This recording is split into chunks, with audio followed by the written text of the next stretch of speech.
नमस्कार, स्वागत है आपका समाचार इंडिया लाइव में। मैं हूं अंकित मिश्रा। बिहार में राजनीतिक बवाल फिर से शुरू हो गया है। क्या बिहार में नीतीश सरकार गिर जाएगी? क्या जीतन राम मांझी और मुकेश सहनी, शायद मुकेश सहनी को आप में से कई लोग जानते होंगे, नहीं जानते होंगे तो आपको बता दें कि बहुत बड़े गेम चेंजर साबित हो सकते हैं। लालू प्रसाद यादव लगातार संपर्क में है, ऐसा सूत्रों से खबर आ रही है। लेकिन ये विषय इसलिए आया कि जीतन राम मांझी के हाल के बयान और मुकेश सहनी भी समय समय पर सरकार पर निशाना साध चुके हैं और कई चीजें हैं जिसकी वजह से ये संकेत दिए जा रहे हैं कि लालू यादव यदि बिहार में आते हैं, फिर से राजनीति में अपनी पारी शुरू करते हैं, तो नीतीश कुमार की सरकार गिर सकती है। तो ये सारे बयान जीतन राम मांझी के, मुकेश सहनी के बयान सुनेंगे, जानेंगे। इसके पहले एक आंकड़ा जान लेते हैं कि कैसे सरकार गिर सकती है। तो आपको बता दें कि आरजेडी के वर्तमान में 75 सीट है, कांग्रेस की 19 सीट, लेफ्ट के 16, कुल मिला के 110 सीट होती है।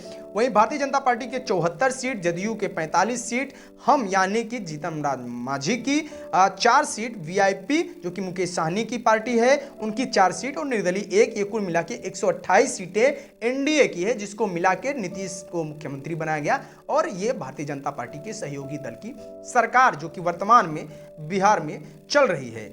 अब मामला यह है कि एएमआईएम की भी 5 सीटें हैं जो कि मुस्लिम विधायक हैं, और ये इनके जो प्रमुख हैं उनका नाम है अख्तरुल ईमान, जो कि कभी आरजेडी के तेज तर्रार विधायक हुआ करते थे।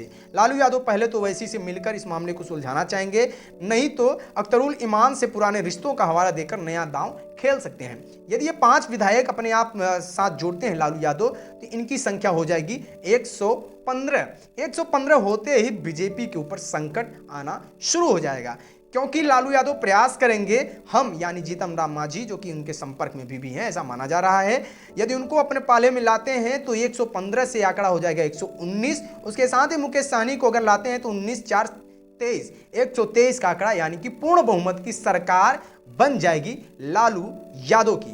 तो आरजेडी यानी राष्ट्रीय जनता दल सुप्रीमो लालू यादव के जमानत पर बाहर आने और एनडीए के अहम सहयोगी सुप्रीमो जीतन राम मांझी व वीआईपी अध्यक्ष मुकेश सहनी के हाल के बयानों ने बिहार की राजनीति में गर्माहट ला दी है। तो पहले तो उनके बयान सुन लेते हैं, कौन से बयान हैं जीतन राम मांझी के और मुकेश सहनी के। उसके बाद ये भी बात कर लेंगे क्या वाकई में नीतीश कुमार की सरकार गिरेगी या बीजेपी जो कि बड़े भाई के रूप में संरक्षण बन के बैठी है नीतीश कुमार की, वो बचा ले जाएगी नीतीश कुमार की पार्टी को।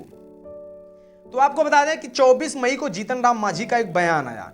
वैक्सीन सर्टिफिकेट पर पीएम नरेंद्र मोदी की तस्वीर पर सवाल खड़ा कर दिया। इतराज जताते हुए सोशल मीडिया पर लिखा था कि अगर वैक्सीन सर्टिफिकेट पर तस्वीर है तो कोरोना से होने वाली मौत के डेथ सर्टिफिकेट पर भी प्रधानमंत्री की तस्वीर होनी चाहिए। ये बड़ा अटपटा सा बयान है। हालांकि बाद में मांझी ने इस ट्वीट को हटा भी दिया था।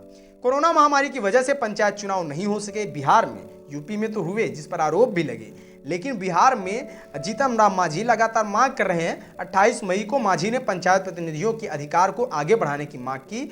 उन्होंने कहा कि पंचायत प्रतिनिधियों के कार्यकाल को 6 महीने और बढ़ा दिया जाए। 1 जून को जीतन राम मांझी ने लालू यादव और राबड़ी देवी को शादी की सालगिरह पर बधाई भी दी। इससे सियासी गलियारों में गर्माहट बढ़ गई। लोगों ने कहा कि अब करीब जा रहे हैं जीतन राम मांझी किसके? लालू प्रसाद यादव की। मुकेश सहनी का भी हाल कुछ ऐसा ही रहा। समय समय पर उन्होंने भी निशाना साधा। 29 मई को मुकेश सहनी ने पंचायत प्रतिनिधियों के हक में सरकार की नीतियों का विरोध किया। सहनी ने भी कहा कि पंचायत चुनाव के प्रतिनिधियों का कार्यकाल बढ़ाया जाना चाहिए, जैसा कि जीतन राम मांझी ने कहा था। बिहार सरकार में मंत्री मुकेश सहनी ने 11 मई को पप्पू यादव की गिरफ्तारी का भी विरोध किया। पप्पू यादव को गिरफ्तार किया गया था कोरोना काल में। कुछ गाइडलाइंस थी जिसको तोड़ा, जिसकी वजह से उनको गिरफ्तार किया। अधिकारियों को उनका अधिकार नहीं देना चाहिए, ये कहना था इनका मुकेश सहनी का। उन्होंने कहा कि जनता की सेवा में पप्पू यादव की गिरफ्तार करना सरकार की असंवेदनशील रवैया है। ये स्पष्ट है कि सरकार के ऊपर इतना बड़ा आरोप लगाना कहीं न कहीं संकेत देता है कि लालू यादव के साथ जा सकते हैं। 16 मार्च को बिहार विधानसभा परिषद के राज्यपाल कोटे से 12 सीटों पर शपथ ग्रहण दिन मुकेश सहनी अचानक अपनी पार्टी के सभी विधायकों के साथ राज्यपाल से मिलने चले गए और हल्ला मच गया कि वे सरकार के समर्थन वापस ले सकते हैं। उस दिन मुकेश सहनी ने कहा था कि कोई बात नहीं है, लेकिन अगर जरूरत हुई तो वो फैसला लेने में देरी नहीं करेंगे।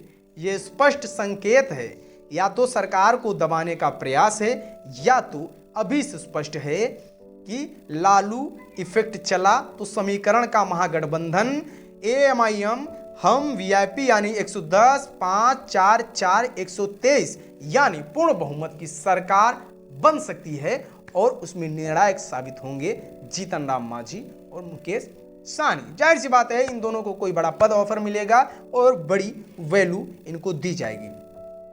लालू रहते तो बन सकती है थी तेजस्वी की सरकार। तेजस्वी यादव ने पिछले साल हुए विधानसभा चुनाव में अपने बलबूते 75 एमएलए को जिताया था, लेकिन साठ गांठ करने में थोड़ा कमजोर साबित हुए।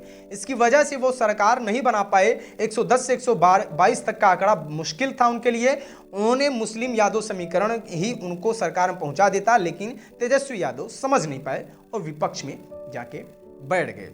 राजद बोला मांझी का एनडीए में मन नहीं लग रहा है।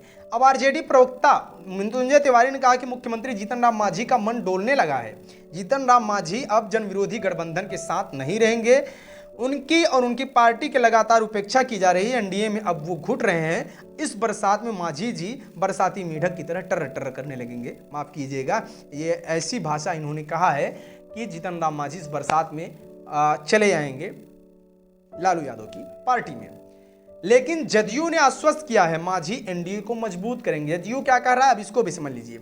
जदयू कहना है कि प्रवक्ता संजय सिंह ने कहा कि जीतन राम मांझी को एनडीए को मजबूती साथी मानते हैं। उनका कहना है कि मांझी नीतीश कुमार में आस्था रखते हैं, उनके होने से एनडीए मजबूत है। आरजेडी के लोग सिर्फ मंसूबा पालते हैं, वो कभी कामयाब नहीं होंगे। कौन कामयाब होगा, कुर्सी किसके हाथ में रहेगी या कुर्सी जाएगी, ये तो बात की बात है। वर्तमान परिस्थिति में बात करें तो बिहार में 4 सीटों वाले लोगों का महत्व पर्याप्त है 75-76 सीटों वाले लोगों से ज्यादा, क्योंकि सरकार बनाने में ये निर्णायक साबित हो सकते हैं। राजनीति है, राजनीति का स्तर कभी कभार इतना गिर जाता है कि हो सकता है कि जीतन राम मांझी कभी ऐसा कह दें लालू यादव से कि हमें मुख्यमंत्री बना दो, हम आपकी पार्टी ज्वाइन कर लेंगे और सरकार गिरा देंगे। यह भी संभव है, कई प्रदेशों में हुआ है, कर्नाटक में हुआ है और कई जगह हुआ है। तो ये कुछ भी संभव है राजनीति में। इसलिए हमें लगता है कि पूर्ण बहुमत की सरकार ही ज़्यादातर ठीक ठाक होती है। जब पूर्ण बहुमत की सरकारें नहीं होती हैं तो ऐसी समस्याएं, आपदाएं 5 वर्ष तक चलती रहती हैं और जो सरकार होती है मान मनोबल में ही उसकी 5 वर्ष बीत जाते हैं। कमेंट बॉक्स में अपनी राय लिखिएगा, जुड़े रहिए समाचार इंडिया के साथ। बहुत बहुत धन्यवाद।